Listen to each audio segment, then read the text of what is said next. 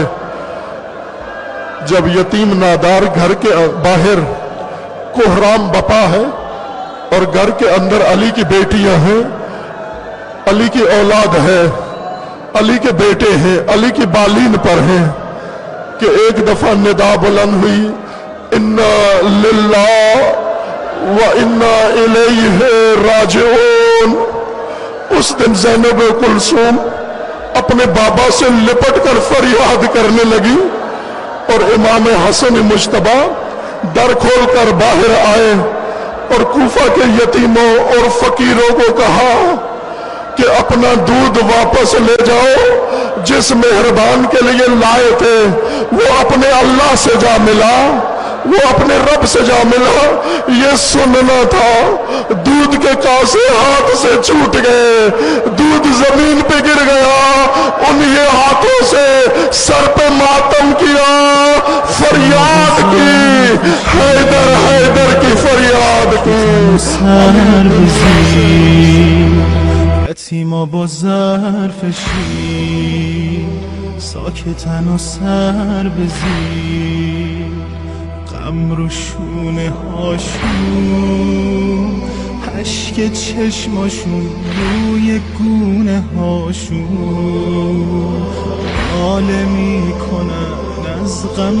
باباشون، اشک چشماشون روی گونه هاشون، ناله میکنن از غم باباشون.